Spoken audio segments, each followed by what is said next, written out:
Alright guys, so today I am going to be talking about should you guys buy Gundam Breaker 4 or not. The biggest thing people will probably talk about is the price of the game, which starts out at a $59.99 as the base game, and that is obviously not including all the DLC like the season pass or the Diorama pack set, which, you know, in theory in total it would just be well over $100. So that's going to be the price point. So there's definitely going to be a lot of consideration prior to going in. So that's why in this video we are going to be talking about, is this game worth it, and we'll definitely be explaining after in the later in the video.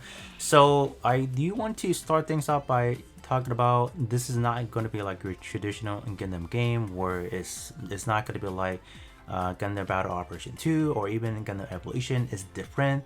This game is not really geared towards PvP, or there's no sort of thing as like the arena that we love back in the good old Gundam Breaker mobile days. We don't really have none of that in here. So if you guys don't, if this is not like your niche, for example, I would suggest going ahead and finding like a different game. Like if you guys have been playing the, what is it, the Armored Core 6, it has a pretty good arena or like a PvE. So yeah, you have that. So this is definitely not that game. So if you guys do buy it, I guess don't complain later on and say, well, there's not that sense of, you know, competitive in the game. There's not that, you know, sense of like being hard or whatever, because this is not it. This is not what this game is tailored to.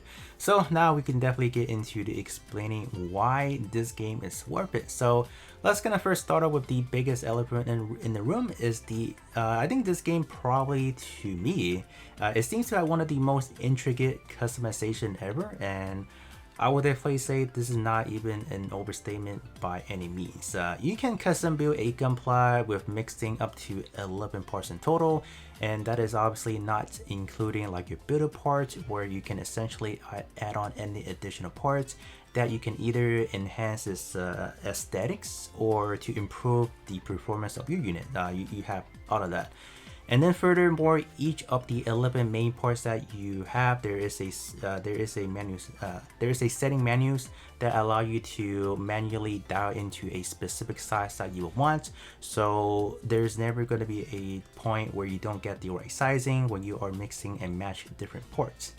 And even more with the builder parts, there are more options that allow you not only to resize, but also to configure its positioning to pretty much anywhere you want. So that definitely adds in an extra depth for the customization.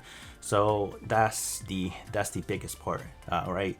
And I have been playing for a good 17 hour plus now, and I am nowhere near completing the game. So there are a lot of parts that I do want to get. So until then, I'm not going to be done with building my ideal build anyway. But I just want to say you're not limited to custom build around Gundam related themes. I have seen numerous players making some incredible builds, something straight from Pokemon, for example, or something from Yu-Gi-Oh! So if you can imagine it, you can build it essentially, right? I'll definitely say the developer really outdid themselves when creating a platform that allows players to essentially freely make something that they can without any constraints. So that is definitely one of the more positive aspects for this game. And moving forward, I do want to talk about into the next topic, which is forming parts. Obviously, you have a unrivaled level of customization, but how do you get the part? Essentially, you run either mission, so you can buy parts to, you know, do whatever you gotta do. But currently, there are a total of 200 different base set that you can form up to without paying additional money. So that's actually the biggest thing ever. Because if you guys remember the good old Gundam Breaker mobile days, where a lot of the quote-unquote good parts that people would want to get, they are limited parts. So essentially, if you did not save up for the currency to summon for, or if you're not spending money to roll for those units, you're not going to get the complete set, which means you're not getting a lot of parts. In terms of this game, it could be grinding, honestly, because you are doing a lot of mission to get the part. But the other thing is, whenever you are getting the part, for me personally, I have been trying them out.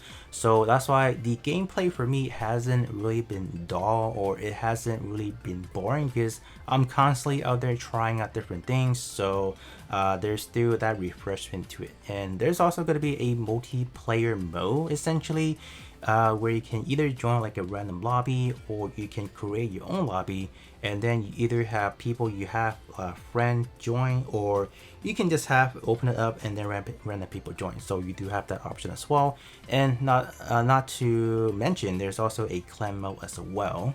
And after you think you're done with the game, you're actually not, because there's something called the Diorama mode. Without going into extreme details, I'm just gonna say the Diorama mode is more like a beefed up version of like a photograph feature that allow players to create like an action-packed scene, or just do like a casual walk in the park moment with your gunpla, and you can just kind of snap like a picture and share it with everyone. So I'm just gonna keep it at that. I would say the diorama feature is more or less take it as you will. It's definitely not gonna be for everyone, because not everyone has that patience to go in there and configure all those settings to make that right diorama set. But if you guys do, it's definitely going to be really rewarding, so I definitely do suggest you guys to try it out. But I would say you cannot deny the fact that Gundam Breaker 4 definitely differentiates itself from its predecessor. The other Breaker games never had this insane level of customization, or its its photographic support like the diorama set or even the other stuff.